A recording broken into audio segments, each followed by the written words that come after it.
All right. So again, thanks for our audience for taking the time today to join our webinar and to probably today we can learn together to learn more about the education tech. How was it and what's the future down the road? So today we are very honored to have Lance Huang. He is the education lead at Agora. Hi, Lance. Hi, Yufo. Thanks for having me. Yeah, it's always good to have old friends on the webinar. So to start with, Lance, can you give our audience a brief introduction of yourself and probably Agora as well? Sure, I'm happy to do that. Good afternoon, good evening, and good morning, depends on where you are. I'm Lance, I'm the education lead at Agora. So Agora is a public company. We are listed on NASDAQ. Currently, we have a market cap of around $4 billion US. So we are a platform as a service provider. That means we provide SDKs or building blocks to help developers so they can embed interactive video and audio calls, real-time messaging and recording in their applications. So one of our missions at Agora is to connect people together through real-time engagement. And especially in the context of COVID, where people are often physically apart from their family, their friends, their coworkers, or their students, right? So our goal is to connect these people together, and where you feel so completely engaged with the other person that it feels like you are together, even when you are thousands of miles apart. In terms of scale of business, we are powering an average of over 50 billion minutes of human connection every month. In terms in the education space, we are the communication backbone, where we provide the infrastructure, in other words, to empower online learning. And we enable students to continue learning, engaging with their peers and teachers, especially in this challenging time. So we've been striving to push the boundary of technologies. So in an effort to not only to replicate in-person learning experience, but also enhance it through engagement tools like breakout rooms and interactive whiteboard.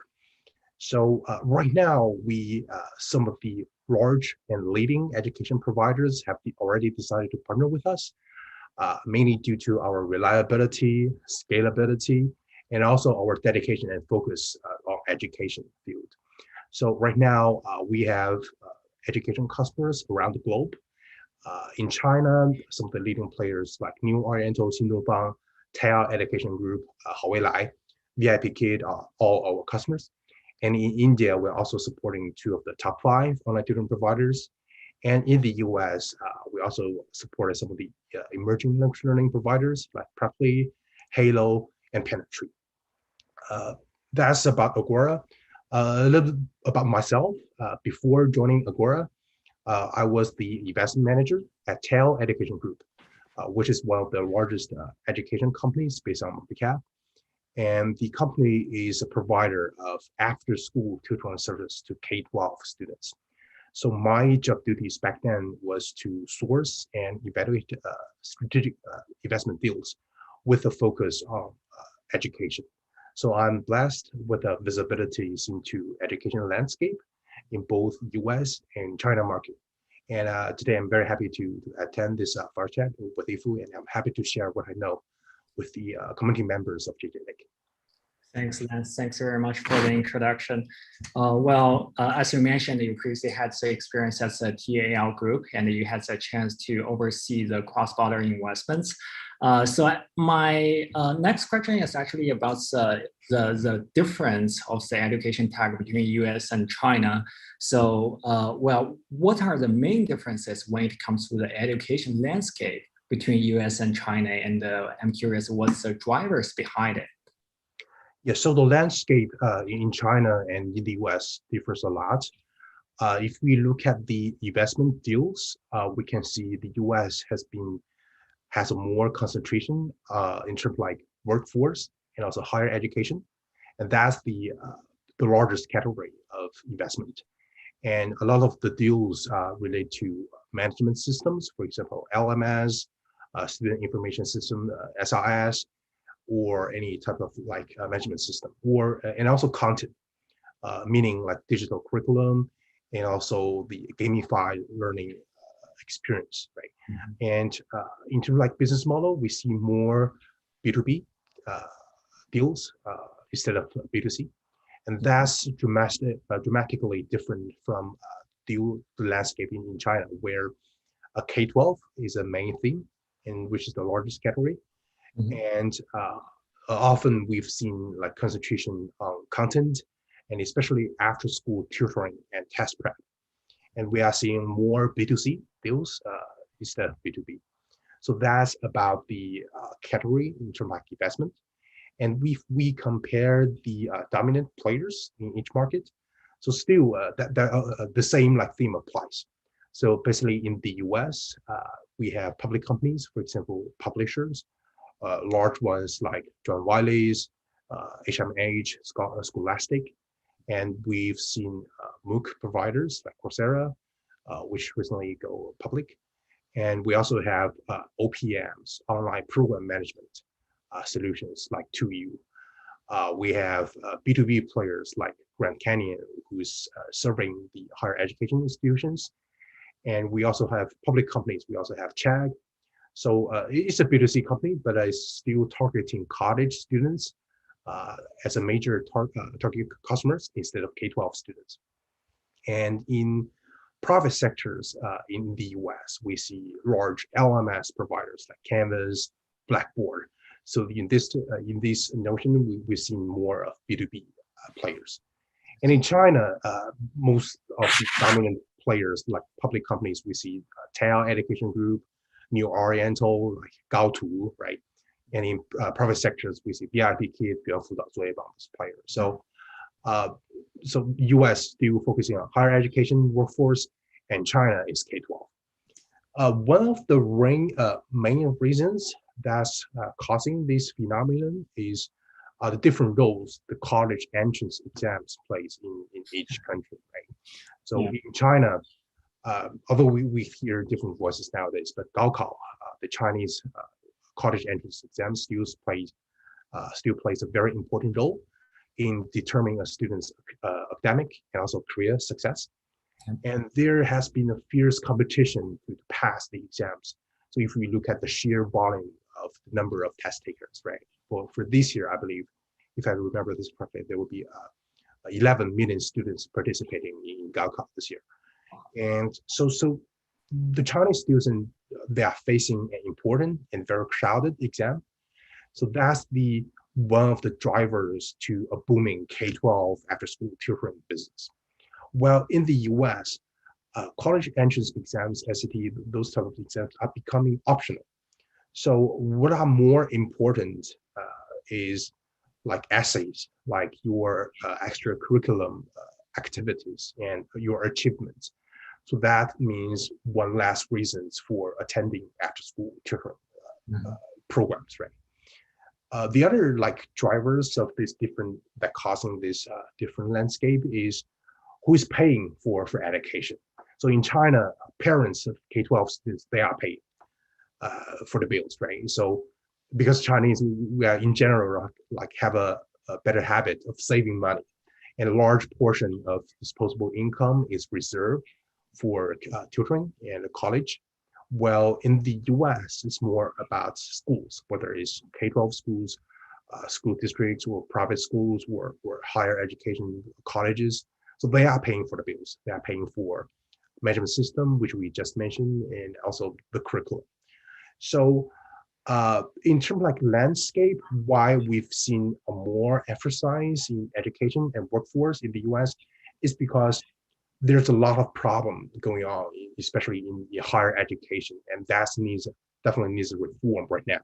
Yes. Some of the problem is that there has been a hot debate in history whether a traditional 4-year college degree is worth of time and money, since students are in huge amount of debt.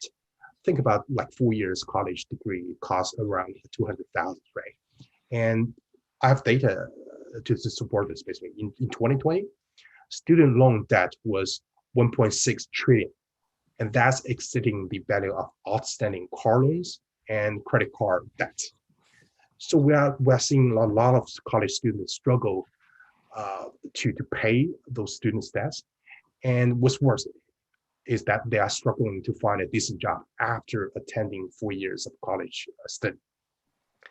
And another thing that's exacerbating this is the high tuition fee, as we see that the average cost of in-state tuition fees for public colleges goes up by 80% in the last 10 years. Other than tuition fee, we also see a high drop-out rate. For example, like in the US, only 40% of students are graduating from college in 4 years. And so that's because we have so much problem in higher education in the US. So we've seen entrepreneurs tackling this problem, and actually that drives investment. So we see money flows to companies that can drive down the cost of attending colleges and make it more affordable for students, and for those solutions which can create a career pathway for college students. So that's why we'll see more higher education and workforces related deals. And that's the basic outlook of US and in China. However, there's a recent change in China, since there's having a paradigm shift that's happening in China, because there has been a crackdown in the K-12 sectors. So China's market regulator has fined 15 private tutoring firms a combined around 40 billion RMB for false advertising and also pricing frauds. And that's a sign that regulators are starting to tighten the leash on after-school tutoring providers. And most of the players, especially the largest ones, for example, New Oriental Education, has already been impacted. Some of their stocks has been slashed by half. Mm-hmm. And probably if we see the largest companies right now, education company in China today may not be TEL Education anymore. It can be the Zhonggongjao, which provides workforce training and certification exam prep. So that tells us like the different landscape is being reshaped right now in China. Thank you very much, Lance. Well, I'm very glad that you mentioned the higher education reform. I actually prepared a question for this one, but we will get back to it. So my next question is, well, as we all know, COVID-19 has dramatically changed the scope and format of the education. And I would like to know, what are your thoughts on the trend of online education versus the face-to-face learning? Well, what's the situation here in the US? And also, I would like to know what's going on there in China. I think one common trend is definitely happening in both regions is online transformation and transition, which is accelerated by COVID-19, definitely. And at Agora, we've already seen a spiked usage in terms of minutes from global customers, not only China, but also US and rest of the world as well. So one of the key trends that I see is digital transformation, which means traditional brick and mortar learning centers, they need to have a fast transition to online, because they're under tremendous amount of pressure because they are dealing with students and parents who are lining up, asking for refund if they can't offer any online alternatives in time, right? And for them, it's a decision or a matter of life or death to have an online solution in place quickly. Otherwise, it will be a huge business and negative impact, especially for the top line, right? And one example is New Oriental, which is the leading providers in China with a market cap around tens of billions of the US dollar. And they have over 1,000 learning centers in China. And I'm glad to see that Agora actually helped New Oriental during especially in the early stage of COVID-19. And we successfully moved over 1 million students online in merely 7 days. And actually, that's one of the dominant trends we've seen during COVID-19, which is quickly go online and quickly implement digital transformation. So another trend that's specific to China, especially in K-12 sector, K-12 after school tutoring sector, is a trend called OMO, which means online merges offline. And that's happening because like online and offline, they have their own unique advantages. Uh, for offline, or in other words, in person, one of the major benefits is student engagement. So no matter how well designed an online learning platform is, what we're trying to replicate the offline experience, we cannot surpassing that. Even though we have some of the gamified learning activities, but that can also happen in the offline environment too. So that's about in person. Well, for online, it also has its own advantages. For example, if we think about benefits to students and parents, we offer flexibility in terms of schedule, right? They can manage their own time. They save their commute time from their schools to after school tutoring centers and avoid some peak hours traffic. We also like improve the education accessibility, since online can bring resources to students that is not available locally. For example, like we can like bring experienced teachers to rural areas in China. And for example, like VIP Kid, we are connecting native speakers from the US to Chinese students, right? So that cannot be happened in offline environment, or the scale will be limited, right? And also in online, students will have a more exposure to different cultures, since they can talk to students from different regions, different countries. And for online, we can, like this meeting, we can record it and play back, so students can review the content and to review the concept and the knowledge, right? Besides benefits to students and parents, so online learning also have commercial benefits. For example, especially when education providers is scaling a business, if they are using like brick and mortar learning centers, that can be like scaling brick and mortar model can be slow and capital intensive, while like online can be much faster.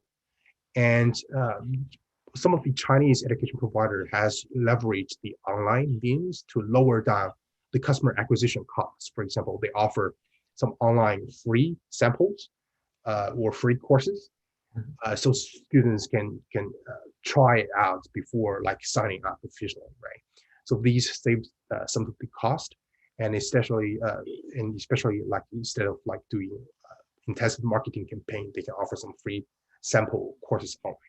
So again, I've mentioned a lot of like benefits for online learning, and also some of the benefits for in-person learning. So what I've seen in China is neither of these learning model will replace others, but the two of them are complementing each other with their own unique advantages. Right? Another trend in China is definitely improved education equity. Since during the COVID-19, we've seen a soaring market penetration rate, especially in tier 3 to 5 cities in China. Mm-hmm. And since, like as I mentioned, for the benefits of online learning, so students in sub-development areas will have equal access to quality learning materials, right? Mm-hmm. And how the way it's being implemented is called dual teacher mode, where an experienced tutor will teach remotely, and the on-site teacher will be the facilitator, answering logistic questions and managing the class. So that solved the problem of scarcity of experienced teachers. And actually, policymakers are advocating this mode in China. And I noticed that there's a Q&A for the first question is asking about, since like K-12 online education providers are being regulated by the government, what's Agora's like next move or opportunities in terms of like revenue growth? So this is one of the opportunities as well. So since although we've seen tutoring being regulated, in the school system, there's a lot of opportunities. We need to bring quality learning materials and also educators to rural areas. In China, we call it 3个课堂, which is like 3 classrooms. And basically, the government is advocating this scenario or business use case. So that's where Agora, we are seeing more, and we are supporting more of the education players in doing so. Yeah, that's about China. In terms like in the US, we've seen also like accelerated digital transformation happening even before the COVID-19, and it's just being accelerated during the COVID-19. So, for example, we've already seen publishers digitizing their content so they can lower the cost of the textbooks, and it's easier to distribute this content. And we've also seen some of the emerging players like OPM and also MOOC. For example, like 2U, they partner with a lot of universities to launch online courses. We've seen definitely a booming business in terms of like digital transformation in these 2 categories. And in school systems, we also see a higher adoption of hybrid or blended learning. So basically, it's a combination of in-person and online learning, where half of the students in a class attend in person, while the rest of the group join the class virtually from home. So that's happening because at school, students need to keep a 6 feet distance from each other. So that leaves that cause like school may not have the enough capacities to host or to accommodate all the students. And so they are dividing into subgroups and rotate to go to school. Another similar model is called the flipped classroom, 分流课堂 in Chinese, where students are learning content through both asynchronous form or synchronous learning at home. Some of the small group of them will meet in person for face-to-face peer discussion, debate, or collaboration. And teachers will are conducting Q&A sessions and personalized guidance. Right, that's what's happening in school system in the US. And in commercial settings in the US, I'm seeing that people start to realize the benefits of online learning as well. And this sector actually attract many investment opportunities because, as I mentioned, there's a lot of benefits for online learning. And one of the examples is a startup called Masterclass, which recently closed a whopping like 225 million Series F. Stephen Curry was on it. You're on it? No, Stephen Curry. Oh yeah, definitely, yeah. So basically, for a price of $15 per month, you have access to courses like taught by celebrities. For example, as you mentioned, Stephen Curry. You can learn how to cook from Gordon Ramsay, do magic tricks from Penn Teller, right? So all of these celebrities, industry experts that probably won't meet you in person and teach you those courses, offline scenario, right? So I believe overall, I know I talked a lot about online versus offline and the differentiator between things in the US and China. And I believe in the future, like online and in person, these 2 type of learning models will coexist since they have their own unique advantages. And we'll definitely see a more accelerated and higher penetration rate of online learning. Thanks, Lance. And also for our audience, well, obviously we have very active audience today, but if you want to raise questions for our speaker Lance, feel free to use the Q&A features on this Zoom webinar to raise a question. And by the end of the event, we'll make sure to save some time to answer them, hopefully one by one. And my next question, let's talk about education reform. While the fundamentals of higher education have been doubted during the COVID-19, and many students in the US have been complaining that they are paying similar or even higher tuition fees, but meanwhile, they are having very limited access to the campus resources. So, well, at the same time, as you mentioned previously, Coursera went public this April, and it provides thousands of high quality classes online for relatively cheaper price. So what do you think the higher education institution will be reshaped down the road? Yeah, I think to answer the previous, I already answered the previous question with some of the challenges faced by U.S. colleges and universities. So, for example, like high tuition fee, student debt, high dropout rate, and no clear career pathways. Mhm, And actually, for universities, we've seen also like revenue shortfalls, which is caused by COVID-19. mhm. And since they are facing a state budget cut and they have a lower value of their endowment. And we've also seen in declining tuition fees collected from students because for prospective students, they don't feel remote learning has the same value as in-person instruction. So they may not like attend the class remotely. Mhm. And we've seen existing or enrolled students, they're asking for refund. And some of the college bound like seniors, they have said that they will take a gap year or enroll for a semester or two at a community college instead, since the cost is lower. So that, in fact, a lot of like universities and colleges, they are facing a lot of financial pressures, and we've also already seen like revenue loss from them. And we've seen some of the smaller local colleges have already announced to close during COVID-19. So, however, on the flip side, we've seen so many challenges. So that also create a lot of business opportunities. So, as I mentioned, OPM, that's a major like trend happening in higher education. So they're partnering with the university to offer online degree programs or courses. So this is how it works. So universities typically offer content or curriculum and instructions, while OPM provider, they offer technologies, which means online learning platforms. And they also handles marketing, which helps promote the universities. And they help recruit students and manage admission, student admission. And in terms of like business model, so they are doing revenue sharing Okay. with the universities. So these create a synergies with universities since they can generate more revenue, and the number of students enrolled will look better, basically with the help of OPM. And there's not much capital investment in this area. So a lot of like OPM players like 2U have achieved a very fast business growth during the COVID.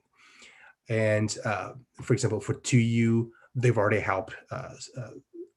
They are already helping some of the prestigious universities like Harvard, MIT, and they actually their CEO mentioned this during an interview. Since over the past 3 months, they've seen more presidents of universities. They've spoken with more presidents at university than they had in the company's entire 12 years of history. So that's demonstrate how fast they are growing, especially during the COVID-19. So apart from OPMs, MOOC is also a hot topic as well, even before the COVID-19. Some of the players like Coursera, Udemy, Udacity, they are making knowledge more accessible and more affordable. And this created some, especially a lot of benefits for students in terms of like flexibility, for example, like in terms of like scheduling, since they can learn knowledge self-paced, right? And they can serve a lot of working professionals who have the need to upskill themselves, right? Besides MOOC, we've also seen solutions that lowering the barrier of acquiring knowledge. One example is Outlier. So where students can learn fundamental courses, for example, like calculus, and also intro to psychology, statistics. They can learn these fundamental courses online and earn transferable college credits. And since it's online, which removes some of the overhead, the students are paying 80% less per course compared to traditional like in-person college Yeah. degrees. And that's about lowering the barrier of accessing knowledge. Uh, we've also seen like solutions to address dropout rate. We've seen a lot of application of AI chatbot solutions that engage students beyond classroom. some of the examples like a meetup, which is nudging students when they need it, and they guide students across different stages. For example, recruit, during enroll, during campus life, and even they help them connect with alumni and also provide career services. These are brings a lot of help to students and prevent them from dropping out from colleges. And we also seen innovative solutions to create a viable career pathway. We've seen like a lot of boot camps, coding boot camps that equip students with necessary skills. For example, Thinkful and Trilogy. Thinkful was acquired by Chegg and Trilogy acquired by 2U. And one of the popular business model is called ISA, Income Sharing Agreement, where students, there's no upfront fee for students.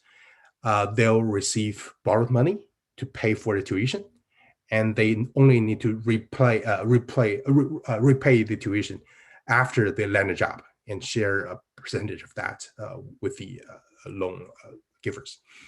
So these are different solutions and also viable business opportunities to address many challenges right now in the US regarding higher education.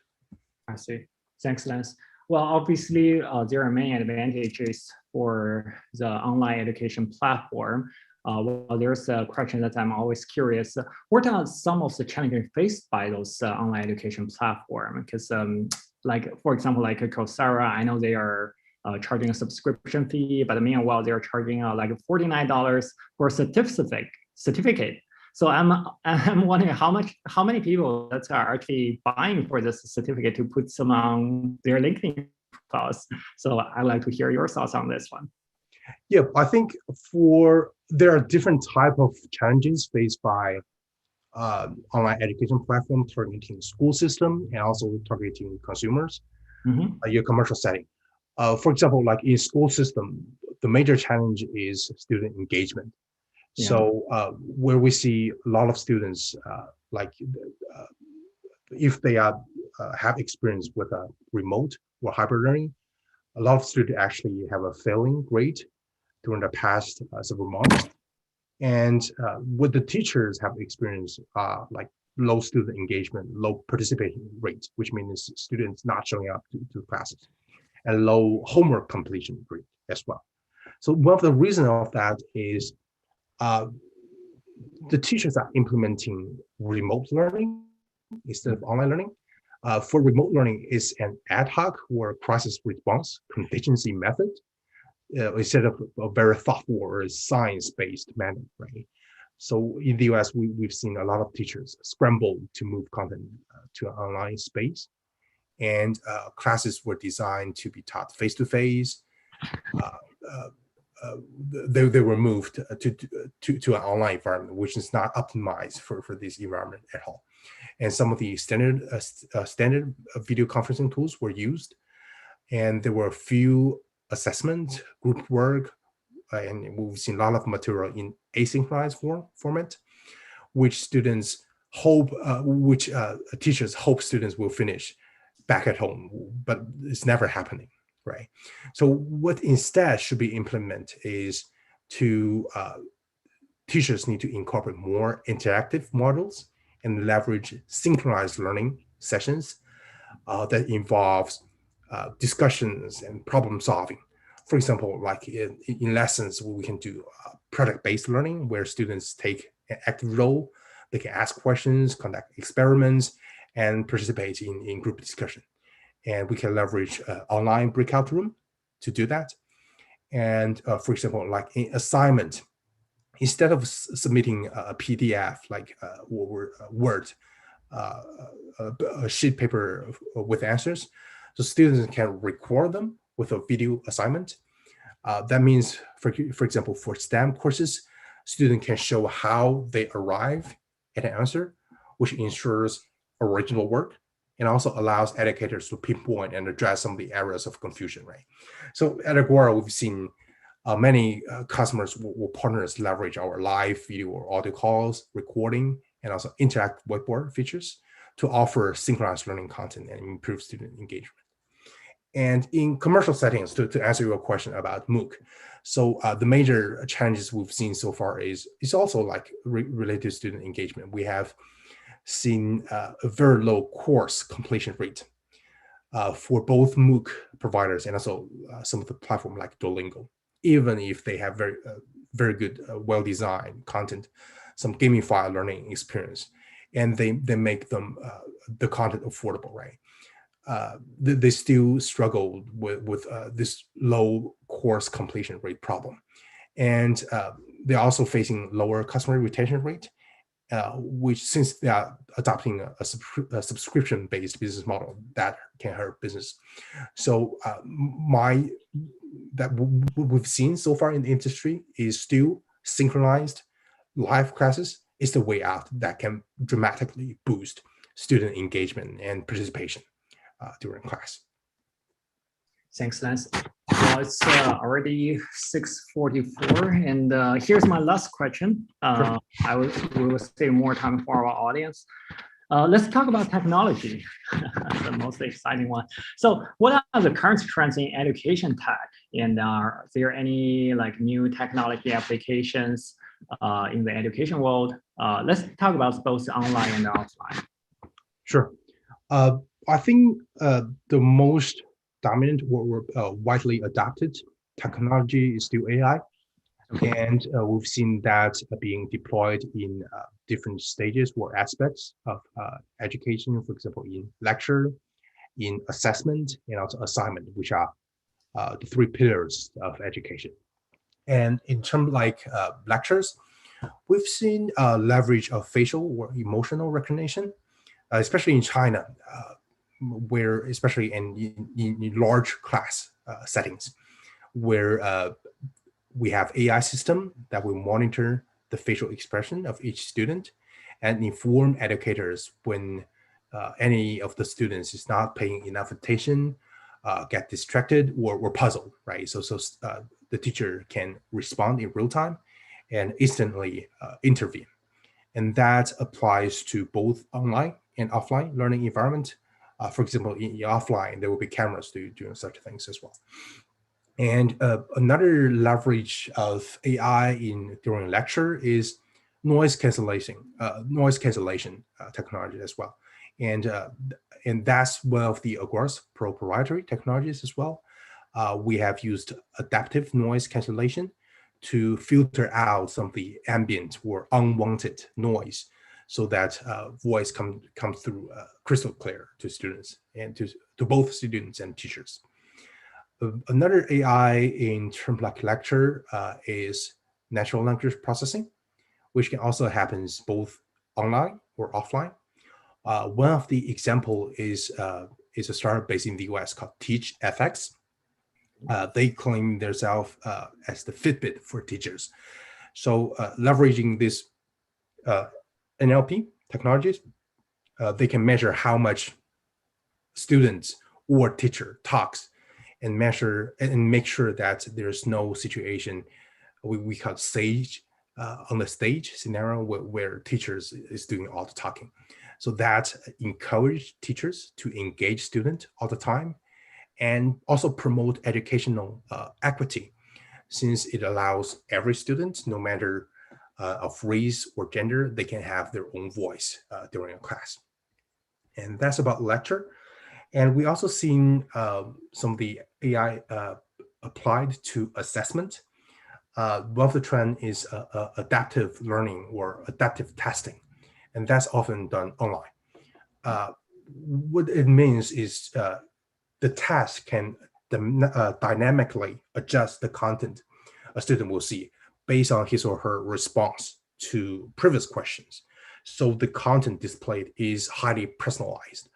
And this has many benefits. For example, the first one is it creates an optimized and personalized learning path to maximize the learning efficiencies to students. And it also optimizes the overall like assessment experience. So questions displayed are at the right difficulty level and also at the right granularity. So students don't feel discouraged or nor challenged. And it can shrink the time overall to complete a test. And I know there are many dominant players in the US, for example, like Examity, to do online proctoring, and also like Duolingo test. They are one of the adopters of these adaptive learning technology as well. Yeah. The last one is about assignment. And this is where like Chinese companies shine. Two of the examples are Yuanfudao and also Zuoyebang. They leverage OCR, optical character recognition. So these two companies, they are the edtech unicorns in China, right? Yuanfudao raised over 4 billion USD in total, and Zuoyebang 3 billion, right? So what they do is they offer an mobile app that can the student can leverage to scan the questions on paper or on screen, and leveraging these AI capabilities, the system can understand the content, the questions, and provide step-by-step solutions and point students to similar questions in their massive question banks. And this also create a very clever business model, since they offer these question scanning as a free tool, and they provide this homework help solution, and these has attracted and accumulated a large customer and use base, and these two companies leverage these tools as a customer acquisition tool as well. And this is a free tool, and they generate revenue from tutoring offerings, basically via live classes. So these two sort of tools complement each other, and then create a viable business opportunities for Yuanfudao and Zuoyebang. So these overall, we've seen AI being leveraged or used in different areas of education. Yeah, it's funny because I previously read the news. Yuanfudao and Zuoyebang, they were doing so well. That's a student was there when he was having the university entrance exam. He actually took a picture of the test and posted it online and asking for solutions. That's shitty. Yeah. We don't recommend that. He got arrested later on. Yeah, but yeah, that's very interesting. Well, thanks, Lance, very much for the fruitful content. Well, I'm sure that's for our startups who are aiming at tapping into the education world.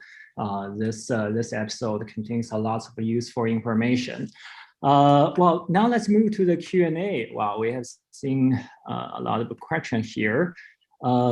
We have 10 minutes left. Let's try to make it one by one. Sure. There must be some questions that you don't like, but I will force you to answer it. Yeah. So the first one here is from Ming Luo. So it's classing using your platform. So this question is about the customer. I'm sure that Agora has some policies regarding what kind of information to review, but I will leave the question to you, Lance. Sure. So we can only disclose customers that agree us to mention them publicly. Okay. So I can't comment on this question. Okay. Yeah.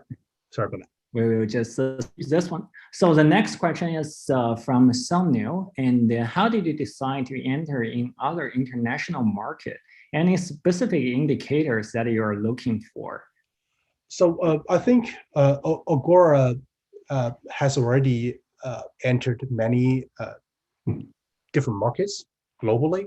Mm-hmm. And we actually, the US and the rest of the world revenue, we've seen very fast growth during the past 1 or 2 years. And we have a dedicated team in both APAC regions and also in the US regions, and in APAC, US, North America, and also like EMEA regions as well. So that's a decision already been made before I joined Agora. So I cannot provide more detailed information to you. Yeah. So I just want to follow up on this question. So in terms of the marketing expansion, so is it more about the region, or is this more about the applications, the technology applications, like in education, in entertainment? So which one you care more about? Yeah. At Agora, we are a global company, which means we are serving customers across the globe. Okay. So we don't just discriminate opportunities based on their geographic locations. I see. What we've seen is as long as there is a product fit in terms like our customers need real-time engagement, that's where we can provide support and help to. And I know we've been talking a lot about education during this fireside chat, but for Agora as a company, we also have not other like industry focus, for example, like social, entertainment, especially for game where people chat with each other and develop like strategies, tactics during online live games as well, and also healthcare. And also some of the financial fintech application scenarios as well. So we are a global company across different regions. We are also like industry or vertical agnostic. As long as there is a demand for real-time engagement, we're happy to provide support. Great. So the next question, sorry, this question is from an anonymous attendee. So sorry, I was a little confused. Lance mentioned that Agora is shifting to the school system that the government is advocating now. Does it mean that it's shifting from B2C to B2B? And is this less profitable than the online small class service that requires high quality video communication? Well, I think Agora has been always doing the B2B. Right? That's right. Yeah. That's right. Yeah. We support customers who are doing both B2B or B2C, depends on their business nature. So I'm not saying that Agora is shifting to B2C anytime soon. We're a PaaS company. We provide SDKs and APIs. We cannot shift to B2C. And but I think to answer these questions is I want to say that Agora is not only serving K-12 after-school tutoring providers, for example, New Oriental or Cal Education Group. We also serve those who target school systems, who offer an online platform that can be used in school settings instead of commercial settings. And besides K-12 tutoring services, we also have customers, for example, doing online proctoring. We also have language learning. We also have enterprise training use cases as well. So K-12 after school is just one of the categories. And if we zoom the picture, we also like caters customers outside of China as well. So there's a ton of opportunities to grow for Agora. Thanks. Next question is from Frank. What are some innovations for online education that we can expect in the near future, and how can those innovations change online education? For example, like VR, AI, 5G. How can these innovations help teachers and the students? Well, we have talked a little bit about this. Yeah. Yeah, sure. I think we already tapped on this a while ago. I provide many examples into AI. For VR, we've also seen applications as well, but in the US, I personally haven't seen a widely adopted VR startups because it's often like about device, right? The student need to wear, no matter it's mobile phones or VR headsets to have this experience. And that introduces extra costs for no matter for parents or for school systems. We've seen some of the applications, but we haven't seen that in a massive scale. But in terms of like experience, VR can definitely create an immersive experience where students can be more engaged and they are intrigued to learn more in this VR or virtual environment. And 5G, definitely, yeah.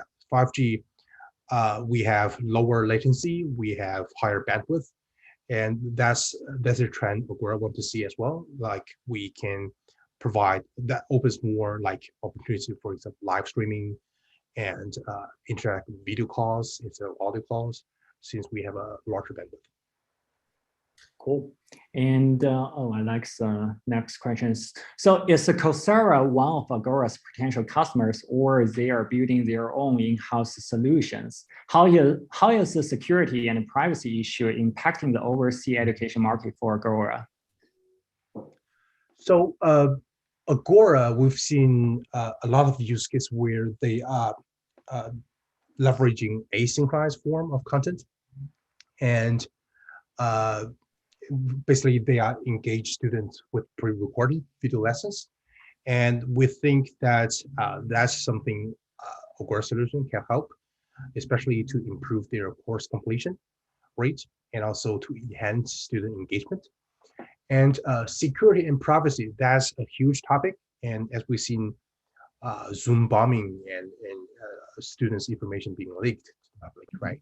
So that's also that's a high, the security and privacy is on top of mind at Agora, and we are GDPR compliant, and we also have very rigid and strict policies and privacy or security method in place to ensure similar problem won't be happening at our platform. All right, so we will have time for the very last question. So the last question is here. So many students choose to go to college for the prestige of the degree instead of the knowledge. So how do you think newer innovative educational entities can compete with the prestige and the reliability of a traditional college degree? Yeah, I think that's a notion that's popular in China. For example, like the prestige of the universities tells a lot about your previous achievement, or that determines a lot of your future career success, right? But not so much in the US, since students can learn necessary skills from boot camps, or they can attend a shorter sprint of courses to earn credentials or certificate instead of a college degree.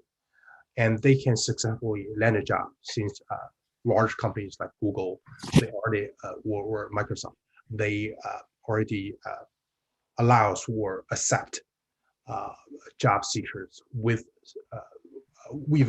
a degree, unless they can prove, as long as they can prove they have the necessary skills, especially, for example, IT skills like coding or pass a certain certificate, they're ready to be hired. All right, so that's about it. Thank you very much, Lance, and thanks to all the audience. And I almost forgot to mention that Agora has been very generous. Agora has been working with JJ Lake to provide help to our community members and also, of course, startups. And so we have created this Agora and the JJ Lake partnership. So Lance, would you like to use some minutes or two to share more information about it? Yeah, sure. I'm happy to. I think just one of the audience just asked another question. What was the name of the two AI companies? That Yuanfu and 作业帮. Okay. For doing assignment, yeah. And back to your question, Ifu. Agora, we're honored to partner with JJ Lake actually and provide support to startup communities, and that makes us to introduce this startup program, which basically is designed for pre-seed to Series A startups. And in this program, we provide building blocks, SDKs, APIs, to embed, to allow developers to embed live video or articles, real-time messaging, recording, and whiteboard in your applications. So we're basically here to help you build, scale, and succeed. So in terms of like the benefits of the program, we provide complimentary credits up to 1 million promotional minutes. And we also provide technical support and marketing exposures in terms of co-marketing opportunities, and also exposure to our network of investors and partners. That's great. Yeah, that's great. And I have posted a link here and with a referral code. So as Lance mentioned, whoever uses this code to sign up for Agora startup program, they will get some million free minutes to use if you are working in this specific domain. All right, thank you, Lance. Thanks for your time. Thanks for joining us today, and thanks to our audience for participating. And I hope you guys have a great night. Thank you, Yifu.